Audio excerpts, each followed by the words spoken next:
Hey, comic book fans, welcome back to Comic Book Corner 2.0 and fans. You're with me, Mike Spider Slayer, bringing you that all important comic book review to help you guys make a decision on what comics to buy. And today, fans, we're going to be talking about The Amazing Spider Man issue number 2. That's right, fans. In the last issue, you got to see the return of Peter Parker. Yes, you get to see all that humor and all those things that we missed about our favorite webhead. And we also got left cliffhang with Peter Parker talking with Anna Maria, and Anna Maria finding out that Peter Parker is Spider-Man. So, how did this issue continue? Well, first off, let me tell you who wrote this book. First off, it was Dan Slott. Roberto Ramos does the artwork in this book. And let me just say the artwork was, I like his artwork, but at times he can draw some really disproportionate fingers. And this book actually opened up with the female Spider Woman known as Silk. And you get to see her here, and she's like very lengthy and skinny, as you can see. So I was like, whoa, she's weird looking. And when this book opens up, you can see she's got some weird powers there. But again, continuing on the artwork, overall it was good. Peter Parker's drawn well. Anna Maria's drawn like she always has. The action scenes, however, in this particular book were done good, and then other times it just got lost in the colors. This particular page here with Spider-Man punching Cap was a pretty neat um, uh, page artistically, and the panel was done well.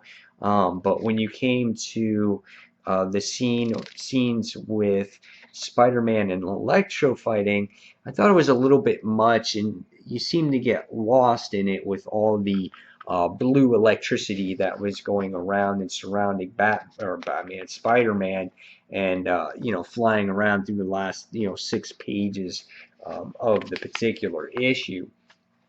So what did I think of this particular issue? Was it as good as the first issue?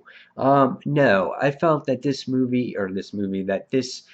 particular issue was really just to throw a bone to Electro, just to promote the movie. Honestly, I really didn't dig this story all that much, but to go through it a little bit, we get to see again the new spider female that we don't know that much about, and her name is Silk.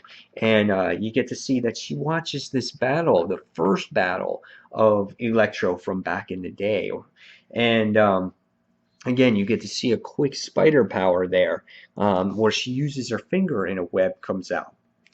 So right away, you know that that's different from Peter.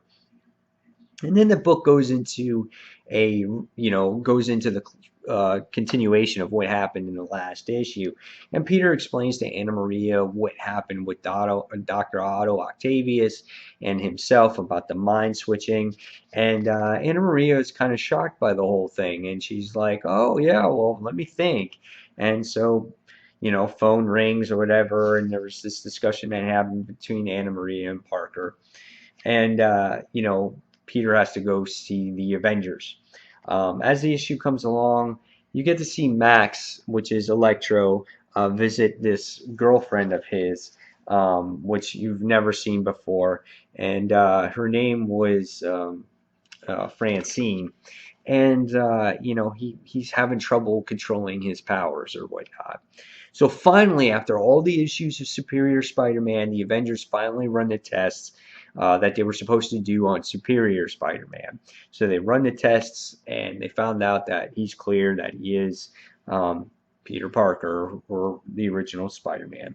Great dialogue moments in the actual issue about these cookies that Anna Maria made for him. He brings the bucket of cookies and he feeds them to the Avengers, and Spider-Woman's like, these cookies are good. And Peter's like, yeah. So I love the dialogue moments in here, and the character interactions.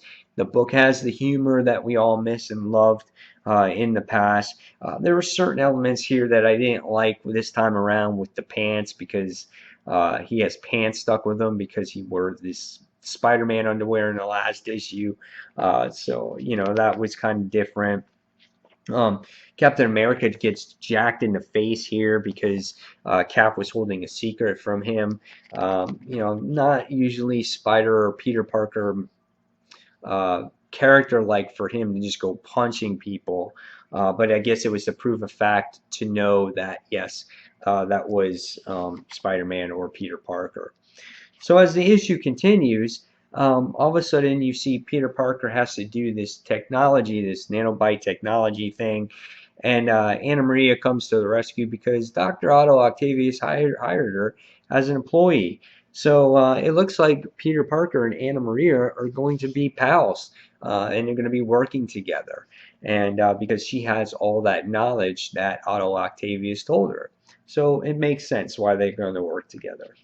But in the issue, we find out that Electro can't control his powers. He starts kissing his girlfriend. He fries her or whatnot, and then he goes crazy on Spider-Man. Kind of a weak plot here why Electro is going after Spider-Man. You get to see a little bit of Felicia because you know she escaped out of jail. And you see a brief battle between Electro. He just randomly escapes and by the time the end of the issue comes along, you get to see Spider-Man and Johnny Storm talk a little bit, and which was a good character moment there. And Peter Parker coming up with a new prison to hold super villains. And that's how the issue kind of ends. It was a lackluster cliffhanger, kind of a real fillerish type of issue. And I didn't like the plot really with Electro, why he went after Spider-Man. You can clearly see in this issue that it was a nod to the character for the movie. Everything about him, even what he was wearing, the red hoodie, or I'm sorry, the blue hoodie, and things like that. So, and I got tired of this blue throughout the issue. So this definitely was not my favorite Amazing Spider-Man book that I have read in the past, and of course current. So after reading this, I'm going to give this a 3 out of 5 stars. I thought this was, it had decent character moments between Anna Maria and Peter Parker and with him and the Avengers. But besides that, again, it was just lacklusterous for me and average. So once again, I'm going to give it a 3 out of 5 stars. So guys, leave me your comments below. Tell me what you thought of this. Do you agree with me on this particular issue? And I'm looking forward to issue 3 with the whole Catwoman thing. So, or Black Cat, I'm sorry, getting my characters confused. Again, guys, leave me those comments. So as always, everyone, thank you for watching Comic Book Corner 2.0. And until the next comic book review, this is Mike Spider Slayer signing off. Thanks for watching, friends. Take care. See you soon. Bye.